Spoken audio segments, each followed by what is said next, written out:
Hello friends, मैं हूं आपका होस्ट और दोस्त शुभम शर्मा। स्वागत करता हूं आपका टॉपर्स नोट्स के स्पेशल एडिशन में, जिसका नाम है टॉप विद टॉपर्स। दोस्तों, जैसा कि हम सभी जानते हैं, आईआईटी का एग्जाम हमारे देश के टफेस्ट एग्जाम में से एक है, जिसको क्लियर करने के लिए हर साल लाखों बच्चे प्रिपरेशन करते हैं, लेकिन उनमें से कुछ चुनिंदा बच्चे ही ऐसे हैं जिस एग्जाम को क्रैक कर पाते हैं। आज हमारे साथ जो टॉपर मौजूद हैं, उन्होंने इस एग्जाम को क्रैक ही नहीं किया, बल्कि एक अच्छी रैंक हासिल करके अपना और अपने पूरे परिवार का नाम रोशन किया। दोस्तों, आज हमारे साथ मौजूद हैं विश्वास, जिन्होंने ऑल इंडिया रैंक 82 हासिल करके ये कीर्तिमान स्थापित करा। दोस्तों, स्वागत करते हैं विश्वास का। Vishwas, welcome to the show.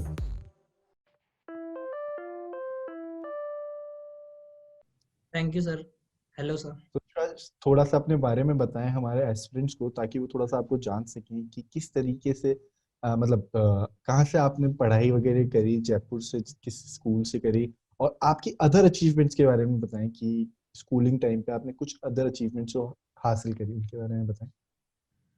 Sir, मेरा नाम विश्वास कलानी है और मैं जयपुर राजस्थान में अपनी स्कूलिंग मैंने कैम्ब्रिज कोर्ट से की है, कैम्ब्रिज कोर्ट हाई स्कूल। और मैंने जो जेई की कोचिंग है वो एलन कैरियर इंस्टीट्यूट जयपुर से की है। हम्म, और जैसे आपने अचीवमेंट्स के बारे में पूछा, तो मैंने हम्म, क्लास 9th में फिटजी ज्वाइन किया था उनके हम्म, एंट्रेंस एग्जाम के थ्रू।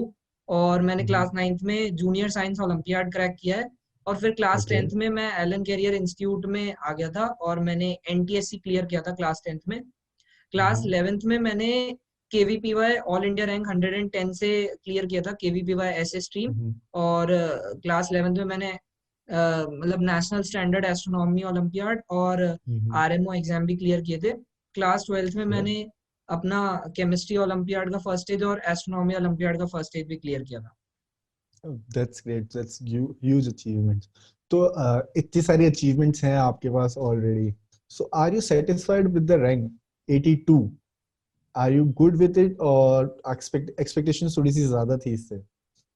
सर, जैसे मैंने 11th क्लास में अपनी प्रिपरेशन जब स्टार्ट की थी, तब मैंने हम्म, सोचा था कि ऑल इंडिया रैंक 100 में मेरे को एंटर करना है, 100 के अंदर। ओके। तो वो एक तरीके से ड्रीम तो फुलफिल हो ही गया है।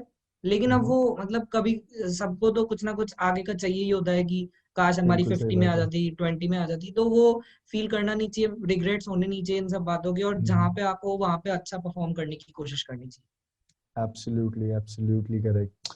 तो विश्वास, अपन एग्जाम के ऊपर जाएंगे, उससे पहले अपन अपन करंट प्रिपरेशन के बारे में बात कर लेते हैं। अभी क्या है, लॉकडाउन रहा और जो प्रिपरेशंस वगैरह सब वर्क घर से ही होने लगी, ऑनलाइन चलने लगे सब। तो यस सर। ऑनलाइन क्लासेस वगैरह के बारे में आपका क्या ओपिनियन है कि आर दे हेल्पफुल, और अगर कितने एडवांटेजेस हैं उसके और कितने डिसएडवांटेजेस हैं, इसके बारे में आपका क्या ओपिनियन है? ऑनलाइन प्लेटफॉर्म के अगेन मतलब दोनों ही मतलब फेसेट्स है कि पॉजिटिव भी है कुछ और कुछ नेगेटिव भी है। तो हम्म, पॉजिटिव तो ये है कि एक तो आप अपने घर पे हो और आप सेफ हो अभी बाहर के एनवायरनमेंट से। और दूसरा बिल्कुल सही बात पॉजिटिव है। ये है कि अभी जैसे थोड़ी डिजिटलाइजेशन वगैरह बहुत इंपॉर्टेंट है, आगे होती जा रही है। और इस सबसे आपकी हम्म, कंप्यूटर और मोबाइल्स इन सब के बारे में नॉलेज तो बढ़ेगी। लेकिन बिल्कुल इसके सही साथ बात। थोड़े इश्यूज भी है कि एक तो हम्म, जैसे मैं खुद हूँ, तो मेरी अभी कॉलेज की क्लास भी अभी ऑनलाइन चल रही है। तो एक तरीके हम्म, से कैंपस लाइफ तो हम मिस कर ही रहे, जो भी राइट, इंजॉयमेंट होता था।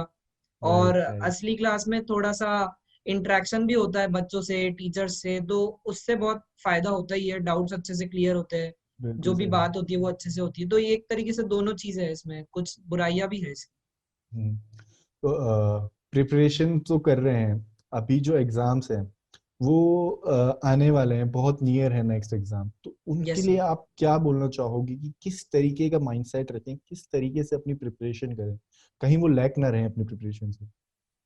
मतलब मैं जिनके अभी एग्जाम्स आने वाले हैं, तो मैं तो उनको यही कहना चाहूंगा कि सबसे पहले तो दो चीजों पे फोकस करना चाहिए अभी। एक तो आपका जो रिवीजन है, आपने जितना भी पढ़ लिया उसको एक बार रिवाइज करें। अगर आपके बिल्कुल। एग्जाम्स जस्ट आने ही वाले हैं, तो अभी हम्म, आप कुछ नई चीज करोगे तो उससे ज्यादा फायदा नहीं होगा। तो आपने राइट। जो भी अच्छे से पढ़ा है उसी को रिवाइज करें। और जितने बिल्कुल, ज्यादा मॉक टेस्ट हो सकता है वो देने की कोशिश करें, तो आप अपने बिल्कुल, आप को फैमिलियर कर पाएंगे एग्जाम से। बिल्कुल।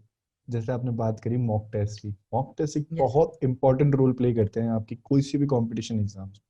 तो यस। आपने कितने मॉक टेस्ट दिए और आपको वो किस तरीके से हेल्पफुल रहे?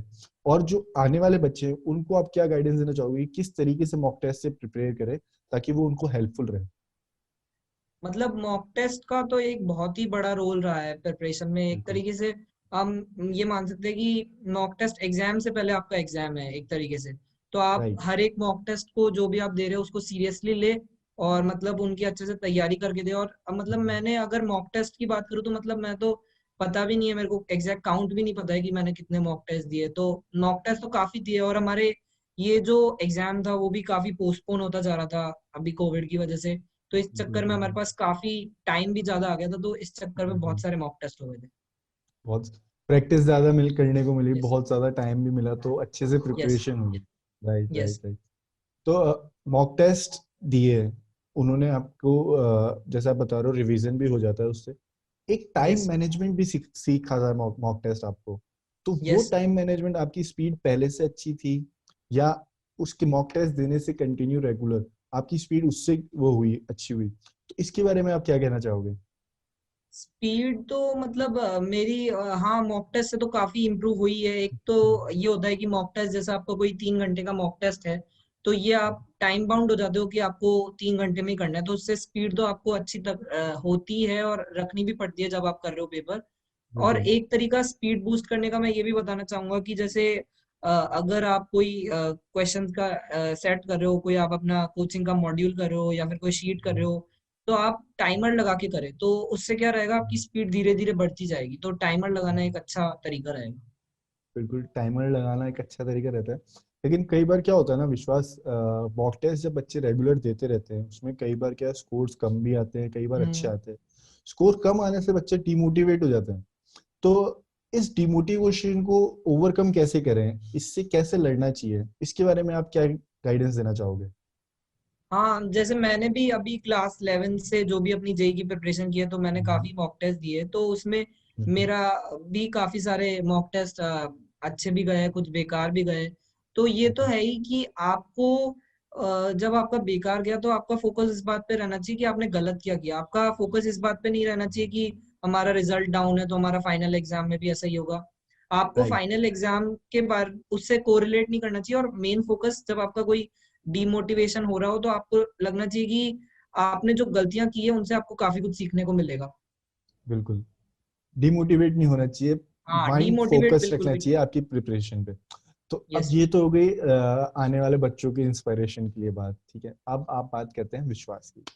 तो विश्वास ने पीसीएम परस्यू करना कब चूज करा, कि मतलब कब माइंडसेट हो गया था कि पीसीएम इज द फील्ड, इसमें मेरे को जाना है?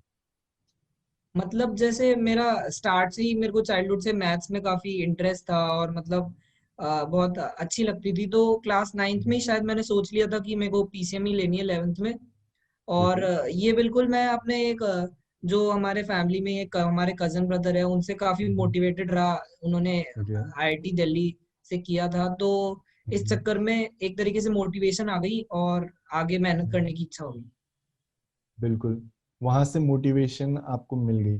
तो आप यस। प्रिपरेशन की बात कर रहे हैं, तो स्कूलिंग, कोचिंग, दोनों की प्रिपरेशन करनी है, दोनों की पढ़ाई साथ में करनी है, प्लस सेल्फ स्टडी भी करनी है। तो इसका आपने टाइम मैनेजमेंट कैसे करा, इसके लिए क्या माइंडसेट था? मतलब एक तो ये है कि जैसे आपको क्लास में पढ़ा रहे हैं तो ऐसा नहीं है कि आपका अब हो गया, आपको अब घर जाके उसको पढ़ना भी पड़ेगा, वरना उसका ज्यादा फायदा नहीं होगा। तो सेल्फ बिल्कुल। स्टडी तो एक बहुत ही इंपॉर्टेंट चीज है।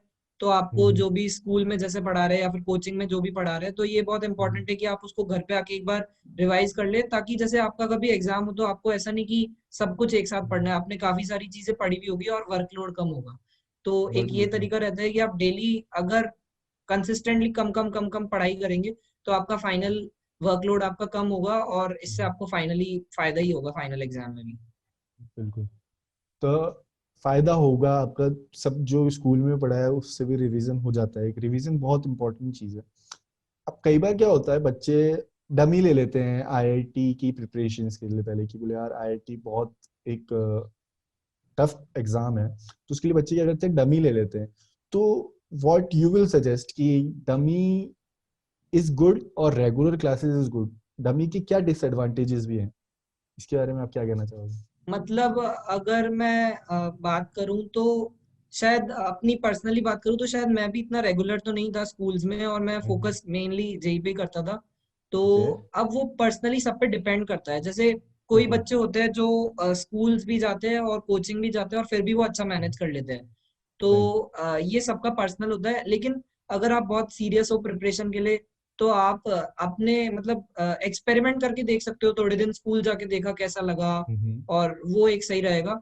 और वरना आप अगर, जैसे कई बच्चे होते हैं जो डमी ले लेते हैं और फिर वो बहुत ज्यादा टाइम वेस्ट भी करते हैं घर पे, तो वो सही हम्म। बात नहीं है। अगर आप डमी ले रहे हो तो आप 100% फोकस एग्जाम पे रखो, और अगर आप डमी हम्म। नहीं ले रहे हो तो आप वैसे ही बिजी हो, और फिर आपको एक बहुत सेल्फ स्टडी के भी ऊपर ध्यान देना पड़ेगा अगर आपने स्कूलिंग रेगुलर की है तो। हम्म। जैसे 75% मार्क्स जो होते हैं वो जरूरी होते हैं आईआईटी के यस। अंदर अपीयर करने के लिए बोर्ड्स में। तो कई बार वो भी जो होता है डमी की वजह से थोड़ा सा खराब हो जाता है बच्चों का, है ना? हाँ, तो तो मतलब इसके मैं ये हम्म। कहना चाहूंगा कि जैसे अगर डमी लिए तो आपको, जो आपने दूसरे सब्जेक्ट्स है पीसीएम, तो जैसे आप थोड़ा सा अपनी कोचिंग वगैरह से कवर कर रहे हो, लेकिन जैसे राइट। इंग्लिश और फिजिकल एजुकेशन है उनको आप हम्म। थोड़ा सा रेगुलर बेसिस पे स्टडी करने की कोशिश करिए, ताकि आप हम्म। उस 75% क्राइटेरिया को, मतलब उसको आपको ध्यान में भी ना आए वो बात। अगर हम्म। आपने बिल्कुल अच्छे से पढ़ाई की है तो आपको वो बात ध्यान में भी नहीं आएगी कि 75% जैसा क्राइटेरिया था। पीसीएम में बिल्कुल। अगर आप बिल्कुल जैसा भी आपको पढ़ा रहे कॉन्सेप्ट क्लियर करने की कोशिश करें, तो चाहे वो हम्म। स्कूल का एग्जाम हो या फिर जेई हो या फिर कोचिंग का एग्जाम हो, आप कहीं भी हम्म। अच्छा कर लेंगे। और इंग्लिश फिजिकल बिल्कुल सही एजुकेशन बात। की जैसे मैंने बताई दी है। बिल्कुल। बिल्कुल। तो जैसे आप बता रहे हो कि पीसीएम की प्रिपरेशन तो कोचिंग्स वगैरह में हो जाती है, तो यस सर। पीसीएम आपकी प्रिपरेशन कैसे करी? What was your strategy? Physics, chemistry and maths, किस तरीके से आप इनको डिस्क्राइब करोगे अपनी प्रिपरेशन के लिए? अगर मैं मतलब जैसे इंडिविजुअल सब्जेक्ट वाइज बात करूं, तो जैसे फिजिक्स होती है, उसमें एक तो आपको सारे कॉन्सेप्ट जो भी रिक्वायर्ड है वो सब क्लियर होने चाहिए, फॉर्मूलाज अच्छे बिल्कुल। से याद होने चाहिए। और दूसरी बात, जैसे जिस भी टाइप के अलग अलग टाइप के क्वेश्चंस होते हैं उन सब की प्रैक्टिस होनी चाहिए। Chemistry right. जैसे तीन ब्रांचेस में डिवाइड रहती है, फिजिकल केमिस्ट्री, ऑर्गेनिक केमिस्ट्री और इनऑर्गेनिक केमिस्ट्री। तो अगर मैं फिजिकल केमिस्ट्री की बात करूं, तो उसमें थोड़ा सा न्यूमेरिकल वर्क ज्यादा होता है, तो आपको फॉर्मूलाज अच्छे से याद रहनी चाहिए और कैलकुलेशन हम्म। की प्रैक्टिस होनी चाहिए, और कैलकुलेशन से घबराना नहीं चाहिए।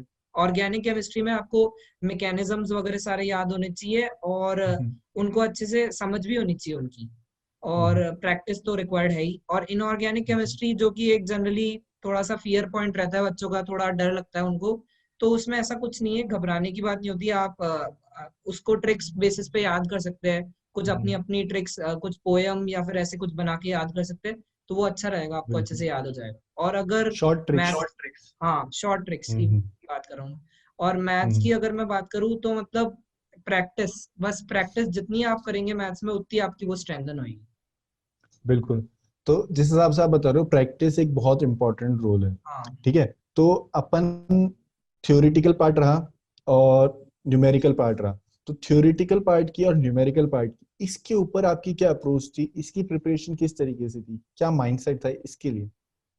मैंने तो मतलब इन दोनों को कभी ज्यादा डिफरेंशिएट करने की कोशिश ही नहीं की। अगर ओके। आप सीखना चाह रहे हो, अगर आप पढ़ना चाह रहे हो और आपके कंसेप्ट वगैरह क्लियर है, जैसे टीचर्स आपको पढ़ा रहे हैं आप वैसे पढ़ रहे हो, तो आप किसी भी टाइप का क्वेश्चन कर पाएंगे। तो आपको ये इंपॉर्टेंट है कि आप इनको डिफरेंशिएट करके इनकी तैयारी अलग अलग ना करें, बल्कि अपने सब्जेक्ट पे फोकस करें, और चाहे जैसा भी क्वेश्चन होगा, थ्योरेटिकल होगा, न्यूमेरिकल होगा, या फिर जिस भी टाइप का होगा, आप कर पाएंगे उसे। बिल्कुल। तो प्रिपरेशन बहुत टफ रहती है, इसका बहुत लेंदी जो सिलेबस है वो भी बहुत लेंदी होता है। तो कई बार बच्चों को इनकंसिस्टेंसी फील होती है स्टडीज के टाइम पे। तो आपको भी ऐसी कोई इनकंसिस्टेंसी फील हुई, या फिर इस अगर हुई तो आपने ओवरकम कैसे करा? उसके लिए क्या माइंडसेट रहना चाहिए? किस तरीके से करनी चाहिए आगे प्रिपरेशन? इनकंसिस्टेंसी तो मतलब हाँ हो सकती है। जैसे मैं अपना बात करूँ तो शायद जैसे 11th से 12th के बीच में एक थोड़ा सा ब्रेक आता है, तो उस ब्रेक में राइट। मुझे याद है मैंने मतलब काफी मूवीज वगैरह देखी और इस सबसे बहुत टाइम वेस्ट किया। तो इन हम्म। सब से बचना चाहिए। और ये मतलब जैसे टीवी और ये सब दूसरी गेमिंग और ये सब एक्टिविटीज है, इनको हम्म। शायद 2 साल की प्रिपरेशन में बिल्कुल स्टॉप ही कर देना चाहिए, ताकि आप भूल जाना डिस्ट्रैक्ट ना चाहिए। हो। हाँ, आप डिस्ट्रैक्ट ना हो।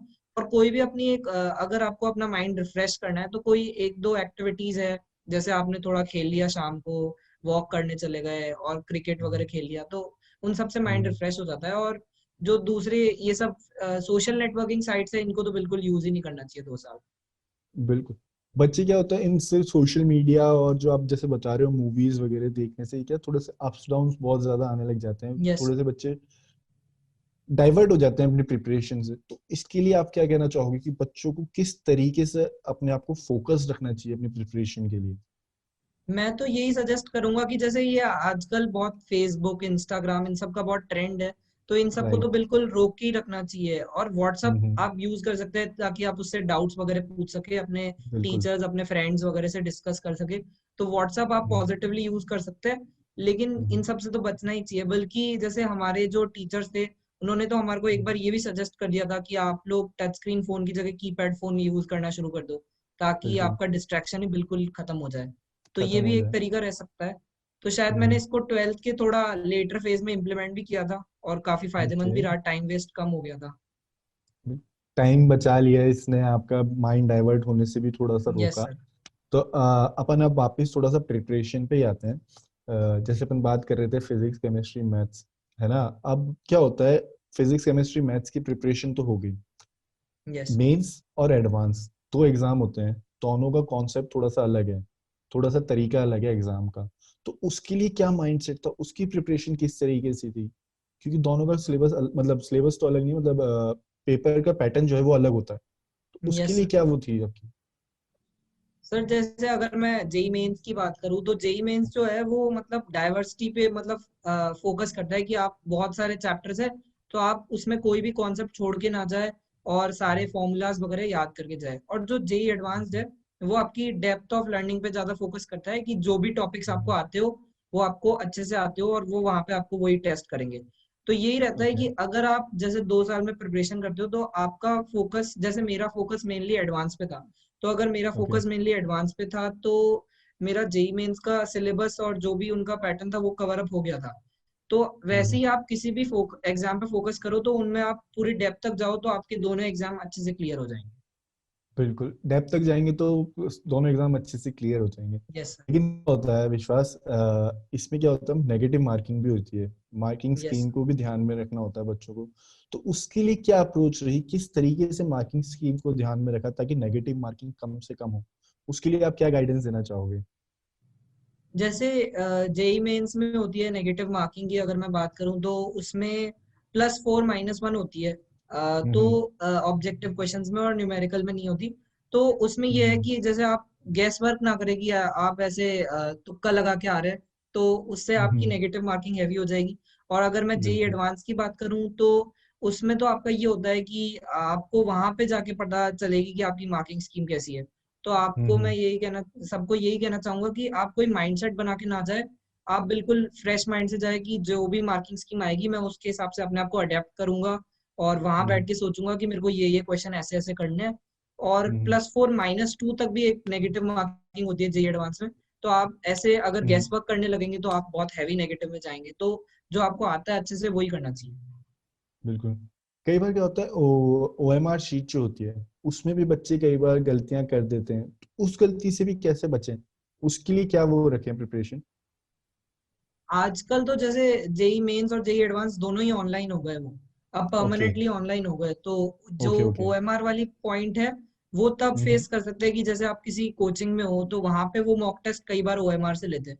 तो वहां तो मैं हम्म। यही सजेस्ट करूंगा कि मेरे एक फ्रेंड ने मेरे को एक सजेस्ट की थी टेक्निक, जब मेरे से थोड़ी बहुत गलतियां होती थी, कि जो ओके। ओएमआर में बबल्स होते हैं, उन पे आप हम्म। सबसे पहले डॉट लगा ले छोटे छोटे, कि आपको ये बबल भरना है सारे क्वेश्चन में। और फिर लास्ट में जब आपके ओके। सारे क्वेश्चंस पे डॉट लग गए, तब आप उनको सर्कल करिए आराम से बैठ के। तो एक बिल्कुल। छोटा सा डॉट लगने में ज्यादा बड़ी मिस्टेक नहीं होगी। मिस्टेक नहीं आएगी, थोड़ा सा रिलैक्स होकर आदमी फिर उसको फिल भी कर सकता है। Yes sir. अब प्रिपरेशन हो गया, अपन टाइम स्लॉट्स, किस तरीके से आपने टाइम स्लॉट्स वो करे, मतलब कि इस सब्जेक्ट को इतना मेरे को टाइम देना है, इस सब्जेक्ट को इतना टाइम देना है, तो ये टाइम स्लॉट्स किस तरीके से फिक्स करे या फिर इनका क्या बेनिफिट रहा, उसके बारे में आप क्या बताओगे? मतलब मैं पर्सनली अपनी बात करूँ, तो मेरे को तो ये लगता था कि कोई भी अगर आपका दिन है, तो ये होना चाहिए कि आपने दिन में तीनों सब्जेक्ट पढ़े हो, फिजिक्स केमिस्ट्री मैथ्स। ऐसा ओके। नहीं कि आपने आज खाली फिजिक्स पढ़ी और केमिस्ट्री मैथ्स पढ़ी हम्म। नहीं। अगर ऐसा हो जाता हम्म। है, तो आपका फ्लो टूट जाता है सब्जेक्ट का। तो बिल्कुल ये तो सही होना ही बात है। चाहिए। और दूसरी हम्म। बात, सबका कोई एक वीक सब्जेक्ट भी होता है, सबका कोई एक स्ट्रॉन्ग सब्जेक्ट भी होता है। तो आप ये कर सकते हैं कि अपने वीक सब्जेक्ट को थोड़ा ज्यादा टाइम दे सकते हैं और अपने स्ट्रॉन्ग हम्म, सब्जेक्ट को थोड़ा कम। बिल्कुल सही बात है। तो जैसे आप बता रहे हो कई बार वीक रह जाता है कोई सब्जेक्ट, तो यस सर। आपको कौन से सब्जेक्ट ऐसे थे जो डिफिकल्ट लगे, या कोई ऐसा टॉपिक जो आपको लगा हो कि टफ है और उसके लिए प्रिपरेशन किस तरीके से करूँ समझ में नहीं आए, तो उसकी प्रिपरेशन कैसे करें? अगर मैं अपनी बात करूँ तो मेरे लिए थोड़ी केमिस्ट्री डिफिकल्ट रहती थी और मैथ्स मेरे को सबसे ओके। स्ट्रॉन्ग पॉइंट लगता था अपना। और हम्म। केमिस्ट्री में भी मेरे को ऑर्गेनिक और इनऑर्गेनिक थोड़ा मुश्किल लगती थी। तो उसके हम्म। लिए मैंने ये किया था कि मैं सुबह जल्दी उठता था और जो भी चीजें याद रखने की होती है उनमें उनको अच्छे से याद रखा जा सकता है सुबह उठ के। तो मेरी ये हैबिट से मेरे को बहुत फायदा हुआ इन सब्जेक्ट में। सुबह जल्दी उठ के बहुत अच्छा फ्रेश माइंड से याद हो जाता है। सो फ्रेश माइंड रखना बहुत ज्यादा जरूरी है। यस अपन सर। ने फिजिक्स, जिस हिसाब से फिजिक्स की बात कर ली, इसकी बात कर ली, कई बार क्या होता है बच्चे रेफरेंसेस भी बहुत सारे यूज करते हैं इनको क्लियर करने के लिए अपने डाउट्स वगैरह। तो कौन कौन से रेफरेंसेस हैं जिनको यूज करना चाहिए, या फिर कितने लिमिटेड रेफरेंसेस यूज करें, या फिर किस तरीके के उनसे प्रिपरेशन करें रेफरेंसेस से, उसके बारे में आप क्या कहना चाहोगे? एक ये होता है कि कई बच्चे जो होते हैं वो बहुत सारी बुक्स ले आते हैं मार्केट से और इस चक्कर में उनका फोकस टूट जाता है कि कौन सी बुक पढ़े, राइट। कंफ्यूजन होने लग जाता है। तो ये हम्म। तो नहीं होना चाहिए। आपको लिमिटेड बुक्स चूज करनी चाहिए अगर आपको जरूरत है तो, बिल्कुल। और उनसे ही आपको पढ़ाई करनी चाहिए। तो मैं तो हम्म। यही मानता हूँ कि शायद पर सब्जेक्ट आप एक रेफरेंस बुक रेफर कर सकते हो, उससे बहुत फायदा होता है। ओके। ओके। तो तो अगर मैं अपनी बात हम्म। अगर मैं अपनी बात करूँ तो शायद मैंने जैसे मैथ्स में एक बुक आती है विकास गुप्ता, उसको रेफर किया था। और ओके। केमिस्ट्री में एक सोलोमन्स बुक आती है उसको रेफर किया था। और ओके। एटकिंस बुक आती है उसको रेफर किया था। और फिजिक्स में मैंने एच सी वर्मा और एरोडोव को रेफर किया। ओके। तो प्रिपरेशन की बात हो गई, रेफरेंसेस की बात हो गई। प्रिपरेशन रेफरेंसेस सबको यूज करने के बाद जो मोस्ट इम्पोर्टेंट चीज बनती है वो होते हैं नोट्स। तो आपने अपने नोट्स किस तरीके से प्रिपेयर करे और उन नोट्स ने आपको किस तरीके से हेल्प करा, इसके बारे में क्या बताओगे? नोट्स तो मतलब बहुत इंपॉर्टेंट है। जैसे आपकी अगर क्लास चल रही है तो आपको एक तो ये है कि सारे इंपॉर्टेंट पॉइंट्स जो टीचर या तो लिख रहा है या फिर बोल भी रहा है, तो बोलने हम्म। वाले पॉइंट्स भी आप लिख लीजिए, ताकि आप जब भी ओके। फाइनल एग्जाम के लिए आप रिवाइज कर रहे हो तो नोट्स ही है आपके पास जो आप बिल्कुल हेल्प करेंगे आपको अच्छे मार्क्स सिक्योर करने के लिए। और एक जैसे बिल्कुल अब सही बात है। नोट्स होते हैं वो कई बार काफी लंबे हो जाते हैं। तो एक टेक्निक हम्म। हमारे को हमारे टीचर ने बताई थी कि एक शॉर्ट नोट्स वाला तरीका होता है कि आप जो भी अपने नोट्स हम्म। है उनको बहुत शॉर्ट फॉर्म में एक पेज पे एक चैप्टर को लिखने की कोशिश करिए, ताकि जैसे आपका फाइनल एग्जाम है कल ही और आपको अभी रिवाइज हम्म। करना है सब कुछ, तो आप अच्छे से हम्म। बहुत शॉर्ट नोट से रिवाइज कर सकते हैं। तो ये शॉर्ट नोट्स वाला तरीका बहुत अच्छा लगता ठीक है। कई बार क्या होता है बच्चे नोट्स तो प्रिपेयर कर लिए बच्चों ने, लेकिन कई बार क्या होता है नोट्स प्रिपेयर करने के बाद भी बच्चे थोड़े पजल रहते हैं और ज्यादा सोच लेते हैं, जिसकी वजह से चीज प्रैक्टिस जो होती है और प्रिपरेशन जो होती है वो भी लैग कर जाती है। तो इससे कैसे बचें ताकि पजल ना हो? है।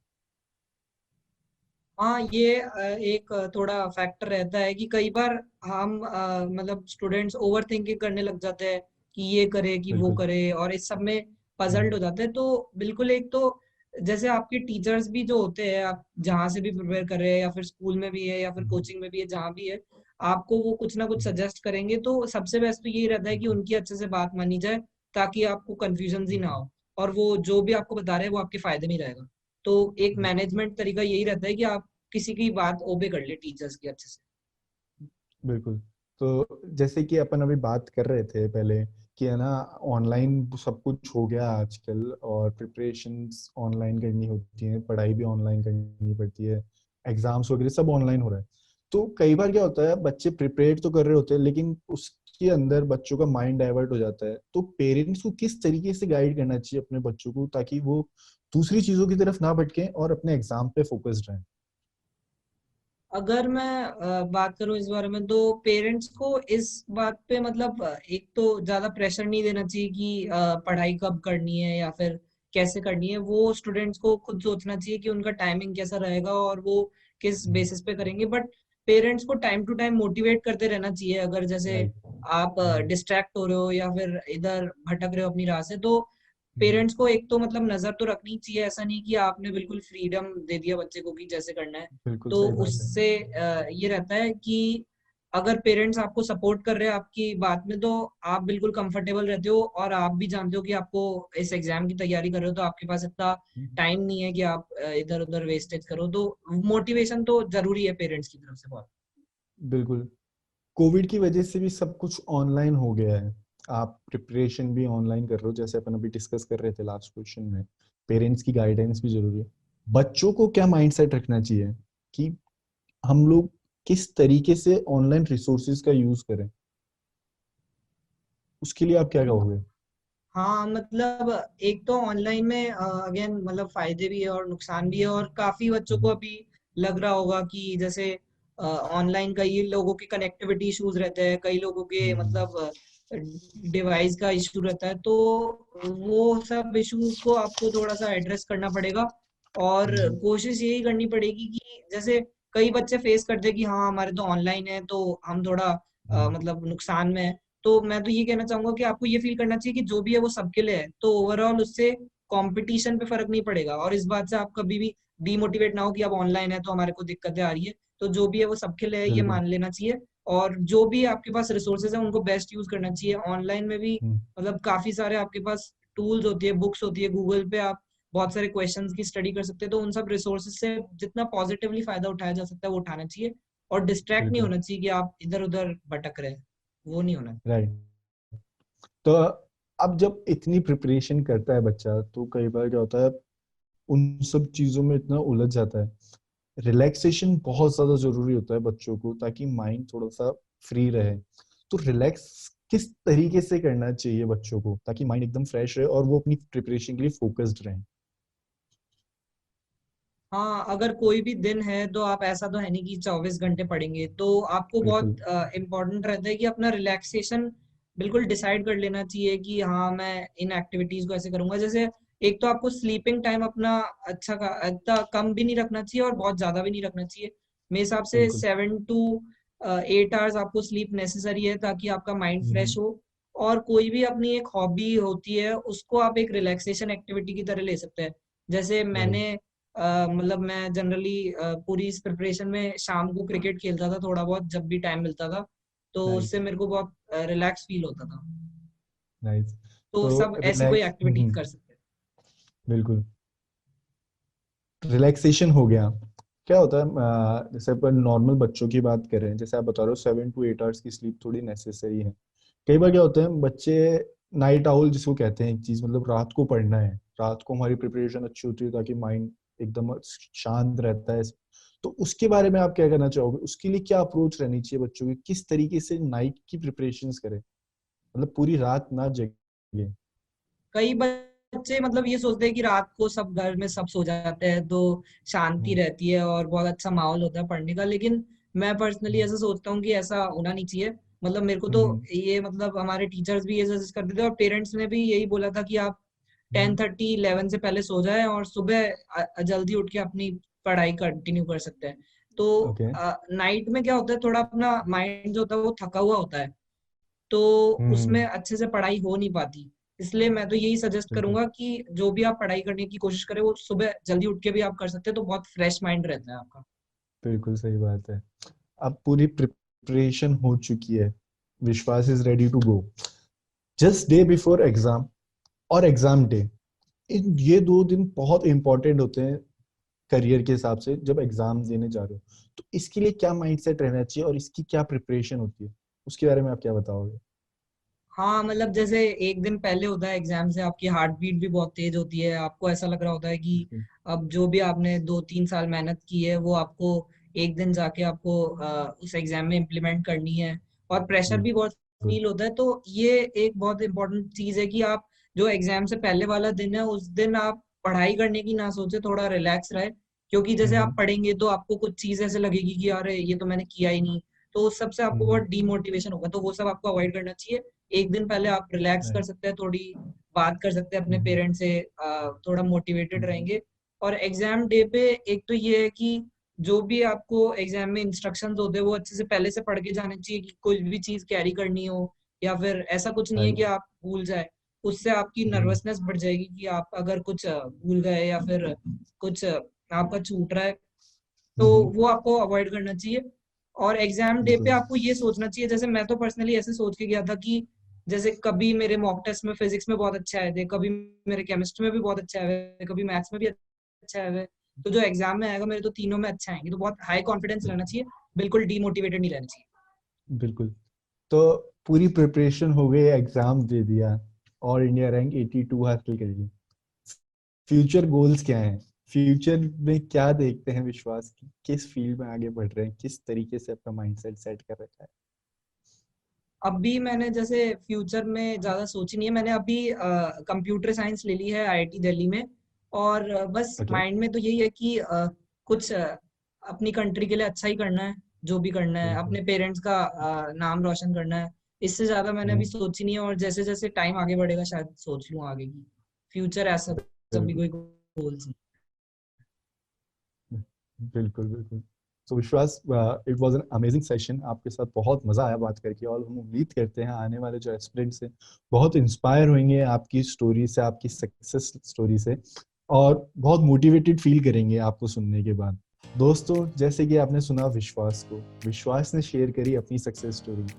विश्वास ने बताया प्रैक्टिस करना बहुत ज़्यादा ज़रूरी है, और रिवीजन करना उससे ज़्यादा ज़रूरी है, ताकि आप एग्ज़ाम के डे पे कुछ चूके नहीं, कहीं पे लैक ना करें। तो बने रहें टॉपर्स नोट्स के साथ। आने वाले टाइम में हम लेके आएंगे एक और टॉपर को, और उससे सुनेंगे उनकी सक्सेस स्टोरी। अगर आपके भी हैं कुछ सवाल, तो आप कमेंट कर सकते हैं हमारे कमेंट सेक्शन में। हम लेके आएंगे उन्हीं सवालों के जवाब को टॉपर्स की जुबानी। लाइक करें हमारा चैनल, सब्सक्राइब करें हमारा चैनल। थैंक यू विश्वास। Thank you sir.